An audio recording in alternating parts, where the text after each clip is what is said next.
ကိုဘက်ကပဲယူသွားတာဖြစ်စေထိုင်းဘက်ကပဲယူသွားတာဖြစ်စေသူတို့ပြောတဲ့အတိုင်းပဲစားနိုင်ကြပါစေကျမချွေးနေစာနဲ့ရှာထားတဲ့ဟာတွေကျမရဲ့လုံအားကားတွေနဲ့ရထားတဲ့ဟာတွေကိုဒီလိုပဲလွယ်လင်းတကူစားတယ်ဆိုရင်စားနိုင်ကြပါစေနော်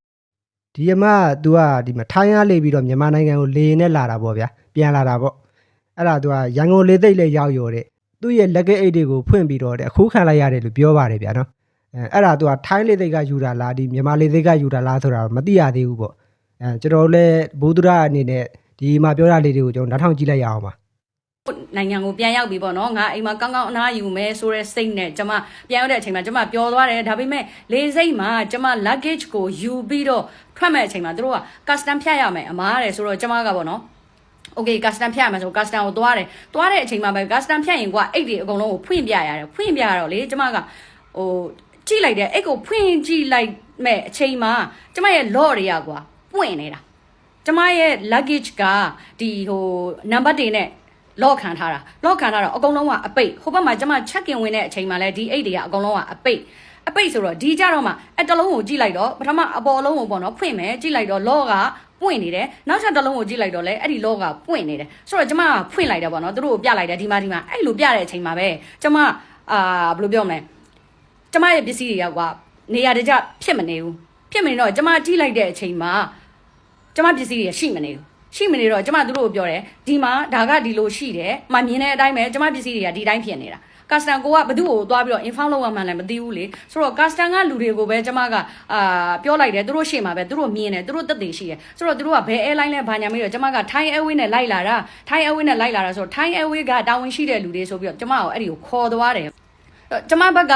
သူတို့ပြောတော့ပဲဒါ valuable item ကိုမထည့်ရတဲ့ဟာကိုကထည့်လိုက်မိတဲ့အတွက်ကိုယ့်ဘက်ကအမှားထားလိုက်တော့ဒါပေမဲ့ဒီအိတ်ပွင့်နေတဲ့ကိစ္စတော့သူတို့ကတာဝန်ယူပေးရမှာလေကျမပြောချင်တာဒီဘက်ရောက်မှဖြစ်တာမှလည်းကျမမသိဘူးဟိုဘက်ကလေးကဖြစ်တာမှလည်းကျမမသိဘူးကျမသိတာကချက် ဝင်လိုက်တဲ့အချိန်မှာဒါလူတိုင်းပဲချက်ဝင်လိုက်တဲ့အချိန်မှာကိုယ့်အိတ်တွေကအပိတ်အကောင်လုံးကိုပစ္စည်းရရှိတယ်ဆိုပြီးတော့မှချက်ကိုဟိုဘက်ကိုထည့်လိုက်တာထည့်ပြီးတော့မှဂျားထဲမှာသူတို့ process တွေဘယ်လိုလေးရင်မောယူတယ်ဘယ်လိုလေးရင်မောကချတယ်ဆိုတာတော့ကျမလည်းမသိရဘူးဒါမဲ့သူတို့ပြောတာကမြန်မာပြည်ဘက်ကတော့မဖြစ်နိုင်ဘူးတဲ့မြန်မာပြည်ဘက်ကမဖြစ်နိုင်ဘူးဆိုတာသူတို့ဒီလိုအိတ်တွေချတဲ့အချိန်မှာ security တွေရှိတယ်တဲ့ဒီ custom တွေပေါ့နော် CCTV တွေနဲ့ဖြတ်ပြီးတော့မှသူတို့ယူရတာတဲ့ okay ဒါဆိုကျမလက်ခံတယ်ဒီဘက်ကမဖြစ်နိုင်ဘူးဆိုရင်ဟိုဘက်ကရောအဲ့ဒါဆိုရင်ဒီမြန်မာပြည်ဘက်ကမဖြစ်နိုင်ဘူးဆိုရင်ဒါထိုင်းဘက်ကယူတာပေါ့ဗျာနော်ထိုင်းလေသိက်ကသူက Thai Airways လို့ပြောပါဒီဘက်ကမဖြစ်နိုင်ဘူးဆိုရင်ဟိုဘက်ကတော့ဖြစ်ရမယ်လေတစ်ဖက်ဘက်ကဖြစ်လို့ဒါကျမပစ္စည်းကဒီအပြင်ကိုရောက်သွားတာပေါ့ဘယ်သူမှမဖွင့်မနဲ့တော့ဘလို့မှဖြစ်လာစရာအကြောင်းမရှိဘူးလေနော်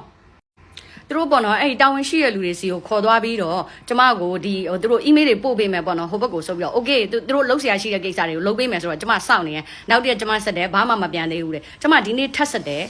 ဘာ reply မှာသူတို့ email အပြန်ကိုစောင့်နေတာတဲ့ email အပြန်ကိုစောင့်နေတာဆိုရင်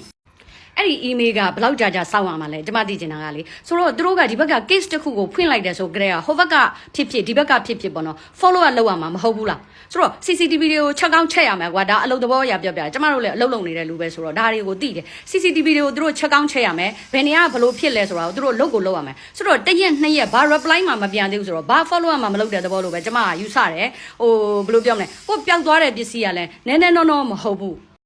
အခုပျောက်သွားတဲ့ပစ္စည်းတွေကသူကဘာတွေလဲဆိုတာကိုဒီအမပြောထားပါသေးရဲ့ဗျာနော်အဲ့ဒါလေးကိုလည်းကျွန်တော်ဖွင့်ပြပေးပါအောင်မယ်ကျမတို့ဘာပြောလဲဆိုတော့ဒီပစ္စည်းရဲ့ပေါ့နော်တာမိုးကိုတွက်ပေးပါပစ္စည်းရဲ့တာမိုးကိုတွက်ပေးပါဆိုတော့ကျမတို့ကိုပေးခဲ့တဲ့ပစ္စည်းတွေထဲမှာကျမဝတ်တဲ့ fancy တွေပါတယ် fancy ဆိုတာကလည်း Swarovski ဒါ Swarovski ဆိုတာဒီshowroom တွေထဲမှာတွက်ကြည့်မှုတွေလူတိုင်းသိတယ် Swarovski ဆိုတာ2သိန်း3သိန်းနဲ့ရတဲ့ပစ္စည်းမဟုတ်ဘူး5သိန်းကျော်တယ်ကျမအခုမှ website တွေထဲမှာဝင်ကြည့်တယ်ကျမဝတ်ထားတဲ့ပုံနဲ့တကွာသူတို့ကိုကျမပို့ပေးတယ် website ထဲကကျမအခုရှိနေတဲ့ဈေးတွေနဲ့ကျမရဲ့နာယီဆိုရင်73သိန်းကျော်တယ်14သိန်းနီးနီးပဲအဲ့ဒီ Swarovski ကျမပြောက်သွားတဲ့ဆွဲကြိုးတွေဆိုတော့လည်းအကုန်လုံးက5သိန်းကျော်တွေနဲ့ကျမ total amount ကိုကျမရဲ့စိန်နဲ့ဆိုတော့ဝယ်ထားတာကျမအဲ့ဒီတုန်းကဝယ်ထားတဲ့ amount တစ်ခုပေါ့နော်ပြင်းမယ်သူတို့ကိုတွက်ပေးလိုက်တယ်ဒါ2018ခုနှစ်ကဝယ်တဲ့နှုန်းကိုတွက်ပြတာတော့34သိန်းကျော်35သိန်းရှိတယ်ကျမရဲ့လက်စွပ်သေးသေးတွေဆိုတော့အခုဈေးနဲ့ဆိုလို့ရှိရင်အဲ့ဒါက350ကျော်ကမှ anyway သူတို့က approximate ဒီတွက်ပေးပါလို့ပြောတဲ့အတွက်ကျမဒီဟာတွေကိုတွက်ပေးလိုက်တာက380ကျော်390နီးနီးကြာတယ်ဒါအရင်တော့ဈေးတွေနဲ့တွက်ထားတာအခုဈေးတွေနဲ့ဟာကိုလည်းတွက်ထားတာပေါ့နော်အဲ့ဒါတွေအကုန်လုံးပေါင်းရင်ဒါအကြမ်းမြင့်ကတော့380ကျော်တယ်ကျမရဲ့ပစ္စည်းကဆိုတော့ကျမတို့ကိုပြောထားတယ်ကျမဘက်ကကျမဝတ်ထားတာတွေနဲ့တော့သူတို့ဓာတ်ပုံတွေကိုကျမချပေးထားတယ်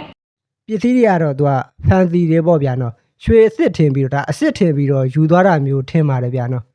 ကျမပစ္စည်းရတယ်ဝတ်လို့ရှိရင်ဒီလိုတစ်ဆက်ဟိုဒီကြောက်မြရနာပေါ့နော်အယောင်စုံလေးတွေကိုတစ်ဆက်စီအဲ့လိုမျိုးဝတ်တာဝတ်တော့အဲ့ဒါလေးတွေထည့်ထားတာအဲ့ဒါအကုန်ယူသွားတယ်နာယီပါယူတာပြီးတော့နောက်တစ်ခုရှိတယ်ကျမရင်မွေးဘူးအသက်တဘူးအဲ့ဒီအသက်ပါယူသွားသေးတာပြီးတော့မှွေနှောက်ထားတာကွာမှွေနှောက်ထားတဲ့ဟာကဒါအချိန်မရှိဘဲနဲ့တော့ဘလို့မှမလုပ်နိုင်ဘူးဒီဘက်ကတော့ပြောတယ်ပေါ့နော်ဒီဘက်မှာဒီလိုမျိုးဟိုလှုပ်လို့မရဘူးလို့ပြောတယ်လှုပ်လို့မရရင်ဘယ်ဘက်ကလှုပ်ရတာလဲဆိုတော့ဒါသူတို့လှုပ်ပေးရမှာမဟုတ်လား Thai Airway နော်ကျွန်မပြောနေတာအခု Thai Airway ဘာ responsibility မှလည်းမယူဘူးဟိုအခုအချိန်ထိပေါ့နော်ကျွန်မကိုတစ်ခုဆက်သွယ်လာတယ်ဆိုတော့အော်ဒါသူတို့ငါအတွက်လှုပ်ပေးတာပဲဆိုပြီးတော့ကျွန်မစိတ်ထဲမှာဟို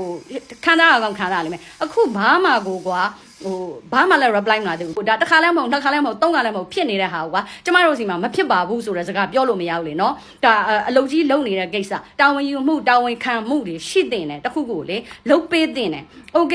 ငါတို့ကတော့ပြောပြီးသားနေ့ရက်တာမိုးကြီးတဲ့ပစ္စည်းတွေကိုဟိုဒီထဲမှာမထည့်ပါနဲ့ဆိုတာပြောပြီးသား okay that's one case but on the other side ဒီ luggage ရဲ့ log ကိုဖွင့်နေဆိုတာဒါတခိုးကိစ္စပဲလေဒီကိစ္စကိုတော့တာဝန်ယူပေးရမှာသူတို့ကျမဘက်ကဘာပြောက်သည်ဖြစ်စေဘာမှမပြောက်သည်ဖြစ်စေ luggage ကိုဖွင့်နေဆိုကြတဲ့ဒါသူတို့မူမမှန်တဲ့ကိစ္စကျမမျက်စိရှိမှမဖွင့်ဘူးဆိုကြတဲ့မူမမှန်တဲ့ကိစ္စ custom စစ်မယ်ဆိုလို့ရှိရင်ဟုတ်တယ်ကျမသွားတဲ့ custom လိုမျိုး okay ရောအိတ်ဖွင့်ပြပါဒါကျမတို့ကဖွင့်ပြမယ်အပိုင်အိတ်ကွာမှွေနှောက်ထားတာလုံးဝကိုမှွေနှောက်ထားတာဆိုတော့အချိန်မရှိဘဲနဲ့သူတို့ဘယ်လိုလုပ်မလဲဒါပေမဲ့ဒီလုပ်ငန်းကြီးလုပ်နေတဲ့ airline တစ်ခုအနေနဲ့ဒီတာဝန်ယူမှုတာဝန်ခံမှုဆိုတာကတော့ရှိတင်တယ်လေကွာဒီမြန်မာ international airport အနေနဲ့လည်းဒီလိုမျိုးဖြစ်တယ်ဆိုရင်ဒါမျိုးကဟိုကြက်မတ်လှုပ်ဆောင်ပေးတင်တယ်လို့ကျွန်မထင်တယ်ပျောက်သွားတဲ့ပစ္စည်းတွေဆိုတာလဲကွာဘယ်ပစ္စည်းပဲပျောက်တဲ့လူမှာဒါဟိုခံစားရတာပဲအနေနဲ့အများပြောချင်တာကလေအဲ့ဒီ airline တွေကိုလည်းဒီလိုကိစ္စမျိုးတွေကိုကြက်မတ်ဆောင်ရွက်ပေးစေခြင်းနဲ့ပြီးတော့ခီးသွားမဲ့လူတွေကျွန်မလိုပဲခီးသွားမဲ့လူတွေဆိုလို့ရှင်လဲဘာပစ္စည်းကိုမှမထည့်ပါနဲ့အဲ့ဒီမှာ law ရှိတယ် okay ကျမလိုပဲဒီ pattern law တွေပေါ့ရှိတယ်ဆိုလို့ရှိရင်တော့မှပဲအဲ့ဒါကိုလုံးဝမယုံပါနဲ့သူတို့တွေမှာဒီဟာကိုဒီ law တွေကိုဖြေတတ်တဲ့လူရှိတယ်လို့ကျမ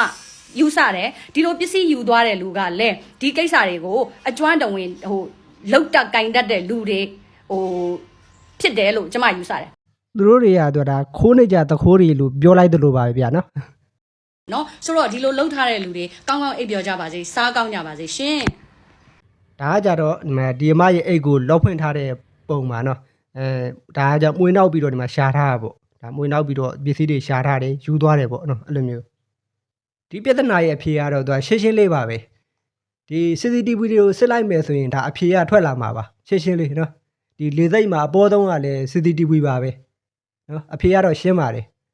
ဒီပြဿနာတွေကိုသူတို့ဘယ်လိုဖြေရှင်းမလဲပေါ့ဒါဒီအမမားတာလားဒါမှမဟုတ်ဒီလေစိတ်ကယူထားတာလားသူတို့ရဲ့မားလားဆိုတာ